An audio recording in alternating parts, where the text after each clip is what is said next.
ಖಾಸಗಿ ಕಂಪನಿಗಳಲ್ಲಿ ಕನ್ನಡಿಗರಿಗೆ ಉದ್ಯೋಗದ ಮೀಸಲಾತಿ ವಿಧೇಯಕದ ವಿಚಾರ ರಾಜಕೀಯ ವಾಕ್ಸಮರಕ್ಕೆ ಕಾರಣ ಆಗಿದೆ. ಮೀಸಲಾತಿಯನ್ನು ಘೋಷಿಸಿ ಬಳಿಕ ಸರ್ಕಾರ ತಡೆ ಹಿಡಿದಿದೆ. ಮೀಸಲಾತಿ ಘೋಷಿಸಿ ಯೂ-ಟರ್ನ್ ಹೊಡೆದ ಸರ್ಕಾರದ ವಿರುದ್ಧ ವಿಪಕ್ಷ ಬಿಜೆಪಿ ಮುಗಿಬಿದ್ದಿದೆ. ವಾಲ್ಮೀಕಿ ಮೂಡ ಹಗರಣಗಳ ಚರ್ಚೆಯ ವೇಳೆ ವಿಷಯವನ್ನ ಡೈವರ್ಟ್ ಮಾಡೋ ಯತ್ನ ಅಂತ ಕಿಡಿಕಾರಿದೆ. ಈ ಮಧ್ಯೆ ರಾಜ್ಯ ಸರ್ಕಾರ ಸ್ಪಷ್ಟನೆ ಕೊಡುವಂತ ಕಾರ್ಯಕ್ಕೆ ಕೈ ಹಾಕಿದೆ. ಯಾವ ಮೊಹಮ್ಮದ್ ಬಿನ್ ತುಘಲಕ್ಕೂ ಆಡಳಿತನೂ ಆಗಿಲ್ಲ. ಇಲ್ಲಿ ಸಿದ್ದರಾಮಯ್ಯನವರು ಸರ್ಕಾರದ ಆಡಳಿತನೇ ಇರೋದು. ವಿಷಯವನ್ನ ಡೈವರ್ಟ್ ಮಾಡತಕ್ಕಂಥ ಸಲುವಾಗಿ ಆತುರವಾಗಿ ನಿರ್ಧಾರವನ್ನ ಕೈಗೊಂಡ್ರ ಅಂತಕ್ಕಂಥ ಪ್ರಶ್ನೆ ಕೂಡ ಕಾಡ್ತಾ ಇದೆ. ಆ ಗೊಂದಲ ನಿವಾರಣೆ ಮಾಡ್ತಕ್ಕಂಥದ್ದು ಮುಂದಿನ ಕ್ಯಾಬಿನೆಟ್ನಲ್ಲಿ ತೀರ್ಮಾನ ಮಾಡ್ತಾರೆ. ಖಾಸಗಿ ವಲಯದಲ್ಲಿ ಕನ್ನಡಿಗರಿಗೆ ಮೀಸಲಾತಿ ಬೇಡಿಕೆಗೆ ದಶಕಗಳು ಸರಿದಿವೆ. ನಿನ್ನೆ ಮಧ್ಯಾಹ್ನ ಮೀಸಲಾತಿ ಘೋಷಣೆ ಮಾಡಿದ್ದ ಸರ್ಕಾರ ರಾತ್ರಿ ಹೊತ್ತಿಗೆ ಯೂ-ಟರ್ನ್ ಹೊಡೆದಿದೆ. ಒಂದು ಕೈಯಲ್ಲಿ ಕೊಟ್ಟು ಮತ್ತೊಂದು ಕೈಯಲ್ಲಿ ವಾಪಸ್ ಪಡೆದಂತೆ ಮಾಡಿದೆ. ಮೀಸಲಾತಿಗೆ ಉದ್ಯಮಿಗಳು ವ್ಯಾಪಾರಸ್ಥರ ತೀವ್ರ ವಿರೋಧದ ಬೆನ್ನಲ್ಲೇ ಸರ್ಕಾರ ಪುನರ್ ಪರಿಶೀಲನೆಯ ಮಾತುಗಳನ್ನಾಡ್ತಾ ಇದೆ. ಸರ್ಕಾರದ ಗೊಂದಲದ ನಿರ್ಧಾರ ವಿಪಕ್ಷ ಬಿಜೆಪಿ ಕೈಗೆ ಅಸ್ತ್ರ ಸಿಕ್ಕಂತಾಗಿದೆ. ಮೀಸಲಾತಿ ನೀಡಿ ತಡೆ ಹಿಡಿದ ರಾಜ್ಯ ಸರ್ಕಾರದ ವಿರುದ್ಧ ಆಕ್ರೋಶ. ರಾಜಕೀಯ ವಾಕ್ಸಮರ, ಗೊಂದಲ ನಿವಾರಣೆಗೆ ಯತ್ನಿಸಿದ ಸರ್ಕಾರ. ಕೈಗಾರಿಕೆಗಳು, ಕಾರ್ಖಾನೆಗಳು ಹಾಗೆ ಇತರೆ ಉದ್ಯಮ ಸಂಸ್ಥೆಗಳ ನೇಮಕಾತಿಯಲ್ಲಿ ಕನ್ನಡಿಗರಿಗೆ ಆದ್ಯತೆ ನೀಡಬೇಕು ಅನ್ನುವ ದಶಕಗಳ ಬೇಡಿಕೆಗೆ ಜೀವ ಬಂದಂತಾಗಿದೆ. ಕಳೆದ ಮಂಗಳವಾರ ಸಚಿವ ಸಂಪುಟ ಸಭೆಯಲ್ಲಿ ಅನುಮೋದನೆ ಪಡೆದಿದ್ದ ವಿಧೇಯಕವನ್ನ ನಿನ್ನೆ ರಾಜ್ಯ ಸರ್ಕಾರ ಜಾರಿ ಮಾಡಿತ್ತು.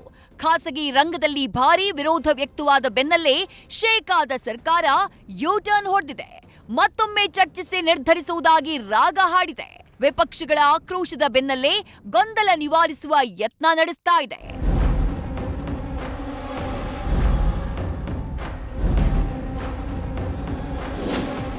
ವಿಧಾನಸೌಧದಲ್ಲಿ ಮಾತನಾಡಿದ ಸಚಿವ ಪ್ರಿಯಾಂಕ್ ಖರ್ಗೆ, ಸರ್ಕಾರ ಕನ್ನಡಿಗರ ಹಿತಾಸಕ್ತಿ ಕಾಯೋಕೆ ಬದ್ಧ ಇದೆ. ಮೀಸಲಾತಿ ಮಸೂದೆ ಅನುಷ್ಠಾನಕ್ಕೆ ಸಾಕಷ್ಟು ಪ್ರಕ್ರಿಯೆಗಳಿವೆ. ಆದರೆ ಉದ್ಯೋಗ ಸೃಷ್ಟಿ ಮಾಡುವ ಅವಕಾಶ ಕಳ್ಕೊಳ್ಳಲ್ಲ ಅಂತ ಭರವಸೆ ನೀಡಿದ್ದಾರೆ. ಕನ್ನಡಿಗರು ಇವತ್ತು ಕರ್ನಾಟಕಕ್ಕೆ ಅಷ್ಟೇ ಅಲ್ಲ, ಇಡೀ ವಿಶ್ವದಲ್ಲೇ ಅವರು ಕೆಲಸ ಮಾಡ್ತಾ ಇದ್ದಾರೆ.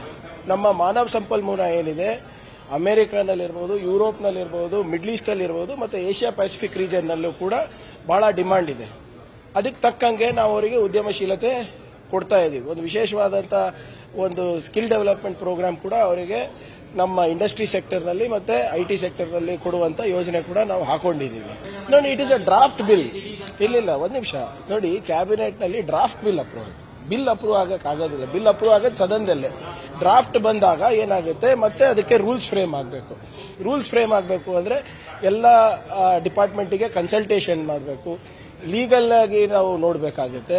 ಎಲ್ಲನೂ ಕೂಡ ಒಂದು ಇದು ಬಿಲ್ಲನ್ನು ಅನುಷ್ಠಾನಕ್ಕೆ ತರಬೇಕಾದಾಗ ಇವೆಲ್ಲ ನಡೆಯೋ ಪ್ರಕ್ರಿಯೆ ನಿಮಗೂ ಗೊತ್ತಿದೆ. ಅದು ಕನ್ನಡಿಗರಿಗೆ ಖಾಸಗಿ ಮೀಸಲಾತಿಗೆ ಬಿಜೆಪಿ ಸ್ವಾಗತ. ತರಾತುರಿಯಲ್ಲಿ ನಿರ್ಧಾರವೇಕೆ ಅಂತ ವಿಜಯೇಂದ್ರ ಪ್ರಶ್ನೆ. ರಾಜ್ಯ ಸರ್ಕಾರದ ಯೂ-ಟರ್ನ್ ನಿರ್ಧಾರಕ್ಕೆ ಬಿಜೆಪಿ ಅಧ್ಯಕ್ಷ BY ವಿಜಯೇಂದ್ರ ಕಿಡಿಕಾರಿದ್ದಾರೆ. ಖಾಸಗಿ ವಲಯದಲ್ಲಿ ಕನ್ನಡಿಗರಿಗೆ ಮೀಸಲಾತಿ ಸ್ವಾಗತಾರ್ಹವಾಗಿದ್ರೂ ಸರ್ಕಾರ ತರಾತುರಿಯಲ್ಲಿ ನಿರ್ಧಾರ ಮಾಡಿದ್ಯಾಕೆ?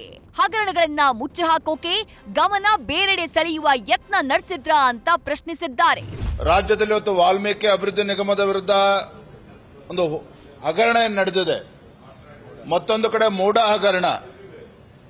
ಇಷ್ಟೆಲ್ಲ ಹಗರಣಗಳು ರಾಜ್ಯದಲ್ಲಿ ನಡೆದಿರುವಾಗ ಸದನದ ಒಳಗಡೆ, ಸದನದ ಹೊರಗಡೆ ಹೋರಾಟ ನಡೀತಾ ಇದೆ, ಸದನದ ಒಳಗಡೆ ಚರ್ಚೆ ನಡೀತಾ ಇದೆ. ಇಂಥ ಸಂದರ್ಭದಲ್ಲಿ ವಿಷಯವನ್ನ ಡೈವರ್ಟ್ ಮಾಡತಕ್ಕಂಥ ಸಲುವಾಗಿ ಆತುರವಾಗಿ ನಿರ್ಧಾರವನ್ನ ಕೈಗೊಂಡ್ರ ಅಂತಕ್ಕಂಥ ಪ್ರಶ್ನೆ ಕೂಡ ಕಾಡ್ತಾ ಇದೆ. ಆದರೆ ಎಲ್ಲರನ್ನೂ ಕೂಡ ವಿಶ್ವಾಸಕ್ಕೆ ತೆಗೆದುಕೊಂಡು ತತ್ಕ್ಷಣ ನೆನ್ನೆ ನಿರ್ಧಾರವನ್ನು ಕೈಗೊಂಡಿದ್ದೀರಿ ಮತ್ತು ಕೈ ಬಿಟ್ಟಿದ್ದೀರಿ.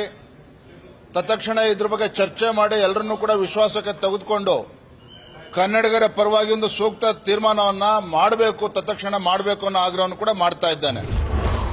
ಸಂಪುಟದಲ್ಲಿ ಸರಿಯಾಗಿ ಚರ್ಚೆಯಾಗಿಲ್ಲ, ಬಿಲ್ ವಾಪಸ್ ಪಡೆದಿಲ್ಲ. ಖಾಸಗಿ ಮೀಸಲಾತಿ ಕುರಿತು ಮುಖ್ಯಮಂತ್ರಿ ಸಿದ್ದರಾಮಯ್ಯ ಸ್ಪಷ್ಟನೆ. ಇನ್ನು ಸದನದಲ್ಲಿ ಈ ವಿಚಾರ ಪ್ರಸ್ತಾಪವಾಗಿ ಸಿದ್ದರಾಮಯ್ಯರದ್ದು ತುಗಲಕ್ ದರ್ಬಾರ್ ಅಂತ ವಿಪಕ್ಷಗಳು ವ್ಯಂಗ್ಯವಾಡಿದ್ವು. ಈ ಬಗ್ಗೆ ಸ್ಪಷ್ಟನೆ ನೀಡಿದ ಸಿಎಂ ಸಿದ್ದರಾಮಯ್ಯ, ಮೀಸಲಾತಿ ವಿಚಾರದಲ್ಲಿ ಸ್ವಲ್ಪ ಗೊಂದಲ ಇದ್ದು ಮುಂದಿನ ಕ್ಯಾಬಿನೆಟ್ನಲ್ಲಿ ತೀರ್ಮಾನ ಮಾಡ್ತೀವಿ ಅಂತ ಹೇಳಿದ್ದಾರೆ. ಯಾವ ಮೊಹಮ್ಮದ್ ಬಿನ್ ತುಗ್ಲಕ್ಕೂ ಆಡಳಿತನೂ ಆಗಿಲ್ಲ. ಇಲ್ಲಿ ಸಿದ್ದರಾಮಯ್ಯನವರು ಸರ್ಕಾರದ ಆಡಳಿತನೇ ಇರೋದು ಕರ್ನಾಟಕದಲ್ಲಿ. ಅದರಿಂದ ಮೊನ್ನೆ ಕ್ಯಾಬಿನೆಟ್ ಮೀಟಿಂಗ್ನಲ್ಲಿ ಸೋಮವಾರ ಅದು ಅರ್ಧಂಬರ್ಧ ಡಿಸ್ಕಷನ್ ಆಯಿತು. ಪೂರ್ಣ ತೀರ್ಮಾನ ಮಾಡೋಕ್ಕಾಗಲಿಲ್ಲ. ನಾವು ಇನ್ನೊಂದು ಸಾರಿ ಚರ್ಚೆ ಮಾಡೋಣಪ್ಪ, ಅದನ್ನು ಕೂಲಂಕಷವಾಗಿ ಚರ್ಚೆ ಮಾಡಿ we should have to take a decision ಅಂತ ಹೇಳಿದ್ದೀನಿ. ಹಾಗಾಗಿ ಸ್ವಲ್ಪ ಗೊಂದಲ ಆಗಿದೆ. ಆ ಗೊಂದಲ ನಿವಾರಣೆ ಮಾಡ್ತಕ್ಕಂಥದ್ದು ಮುಂದಿನ ಕ್ಯಾಬಿನೆಟ್ನಲ್ಲಿ ತೀರ್ಮಾನ ಮಾಡ್ತೀವಿ. ಒಟ್ಟಾರೆ ಕರ್ನಾಟಕದಲ್ಲಿ ಕನ್ನಡಿಗನೇ ಸಾರ್ವಭೌಮ. ಇತ್ತೀಚಿನ ವರ್ಷಗಳಲ್ಲಿ ಸರ್ಕಾರಿ ನೇಮಕಾತಿಗಳು ಕುಂಟುತ್ತಾ ಸಾಗ್ತಿದ್ದು, ಖಾಸಗಿ ವಲಯದಲ್ಲಾದ್ರೂ ಉದ್ಯೋಗ ಸಿಗುವ ವಿಶ್ವಾಸದಲ್ಲಿದ್ದ ಲಕ್ಷಾಂತರ ಕನ್ನಡಿಗರಿಗೆ ಸರ್ಕಾರದ ನಿರ್ಧಾರ ನಿರಾಸೆ ತಂದಿದೆ. ಪುನರ್ ಪರಿಶೀಲನೆ ಎಂದಿರುವ ಸರ್ಕಾರ ಕನ್ನಡಿಗರಿಗೆ ಖಾಸಗಿ ಮೀಸಲಾತಿಯ ರಿಲೀಫ್ ಕೊಡುತ್ತಾ ಅನ್ನುವುದನ್ನ ಕಾದು ನೋಡಬೇಕು. News first bureau. News first ನಿರ್ಭೀತಿಯಿಂದ ನಿಮ್ಮ ಪರವಾಗಿ.